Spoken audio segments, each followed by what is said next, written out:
Hello guys, मैं हूं निकिता और आज मैं आपसे पोस्टपार्टम लॉनलीनेस के बारे में बात करूंगी, जिसकी में मैं भी अगर खुद गुजर चुकी हूं। सब डिलीवरी के बारे में बात करते हैं, बेबी के माइलस्टोन के बारे में बात करते हैं, बेबी की ग्रोथ के बारे में पूछते हैं, बेबी के फूड के बारे में पूछते हैं कि बेबी फीड किया उसके बारे में पूछते हैं, पर कोई ये नहीं पूछता कि माँ कैसी है। माँ हेल्थ वाइज फिजिकल वाइज सब पूछ लेंगे, पर जो एक मेंटल हेल्थ जो अपनी अफेक्ट करती है उसके बारे में कोई पूछता नहीं और किसी को जरूरी भी नहीं लगता।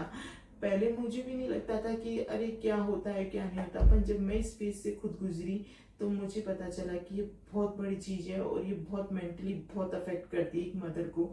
तो ये एक छोटी मोटी कोई चीज नहीं है।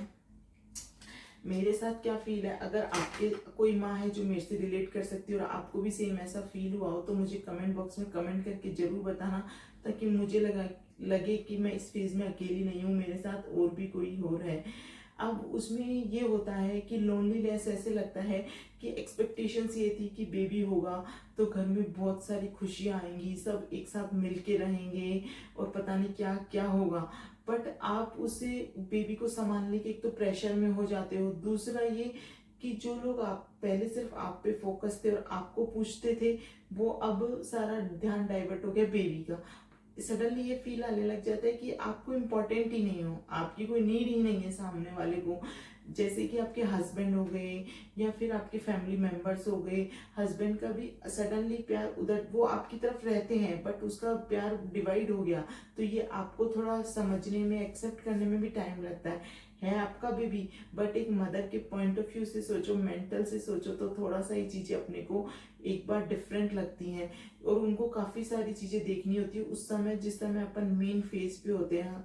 तो उस समय में सब मैं पूरे दिन बेबी के काम में लगी रहती थी, बट फिर भी मैं बहुत लोनली फील करती थी।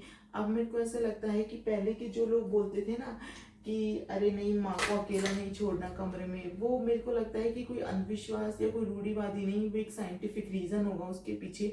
क्योंकि एक माँ को अकेला न छोड़ने के पीछे उसकी मेंटली होगी कि उसको कभी भी अकेलापन फील ना हो और उसको कभी ये ना लगे कि वो अकेली है।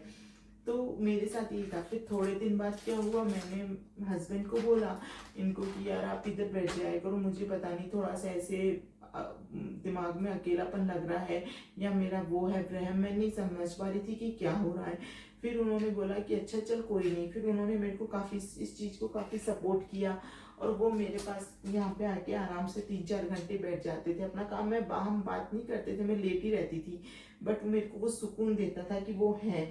और फिर मैं थोड़े टाइम बाद ये हो गया कि एक मेरे को ऐसा लगा कि मेरी पहचान सिर्फ एक नमस्वी की मम्मी बन के रह गई है, मेरा खुद का कुछ नहीं है, निकिता का ये वो। क्योंकि सब एक तो ये कर लेना ये कर लेना, बच्चा सो रहा है बच्चे के साथ ही सो जाओ, बच्चा उठेगा तभी उठ जाना, मोबाइल में चलाना, ये मत करना वो मत करना, इतना ज्यादा डिप्रेसिंग हो गया था कि ऐसे करोगे तो ऐसे हो जाएगा, ऐसे करोगे तो ऐसे हो जाएगा। तो मेरे लिए तो बहुत ज्यादा हो गया था। फिर मैंने एक दिन खुद बैठी, मैं सोची कि नहीं ऐसे नहीं होगा। मैंने अपनी बॉडी को एक हील किया, 2 महीने 2.5 महीने तक जो था मैंने रेस्ट किया, उसके बाद मैंने सोचा नहीं ऐसे नहीं। फिर मैंने स्टार्ट किया अपनी पहले फ्रेंड से और जिन लोगों से मेरे को बात करके अच्छा मिलता था मैंने उनसे बात करना शुरू किया, मैंने बाहर जाना शुरू किया कि नहीं ऐसे तो मैं मतलब मैं ऐसे तो बिल्कुल पागल सी हो जाऊंगी, मेरे बिल्कुल ऐसे दिमाग खराब हो जाएगा। फिर मैंने बाहर जाना शुरू किया, खुद को भी टाइम देना शुरू किया।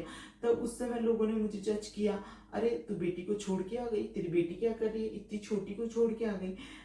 फिर उस समय मैंने उन चीज़ों को इग्नोर किया कि लोग बोलेंगे कि छोड़ के आ गई, पर मुझे ध्यान नहीं देना है। मैंने बोला कि मैं इसको अकेला नहीं छोड़ के आई हूँ, अपने दादा दादी के पास है और बढ़िया मस्त रह रही है, मजे कर रही है, कोई दिक्कत नहीं। क्योंकि ऐसा नहीं है आप बच्चे को बिल्कुल अकेला छोड़ दो, बिल्कुल उसको थ्रो आप उस तरीके से रिलैक्स हो जाओ कि हाँ बच्चे को वही देखेंगे, नहीं। पर आपके पास अगर कोई साथ में है तो हेल्प लेने में कोई बुराई नहीं है। वो उसके उनके ग्रैंड पेरेंट्स है, वो अपने जितना अपन ध्यान रखते हैं वही वो भी ध्यान रखेंगे। तो आपको ये भी श्योरिटी होगी कि आप किसी सेफ हाथों में बच्चे को छोड़ के आए, कोई नैनी के पास या किसी टेक केयर के पास नहीं है वो।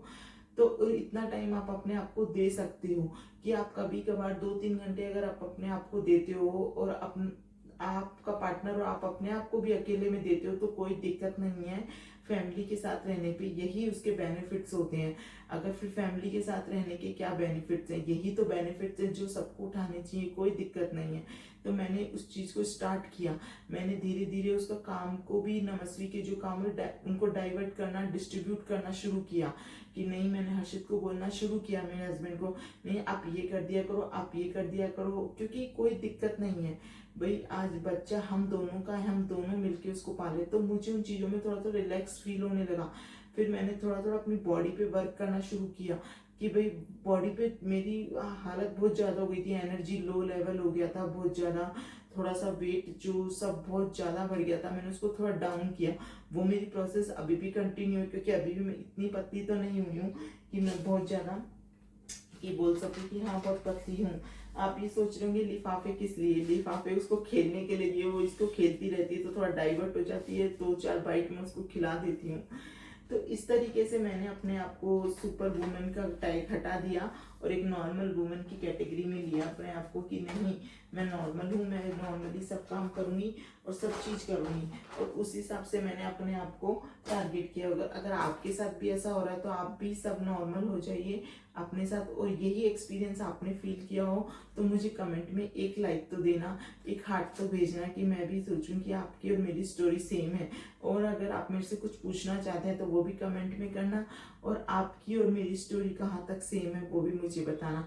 Okay, bye bye.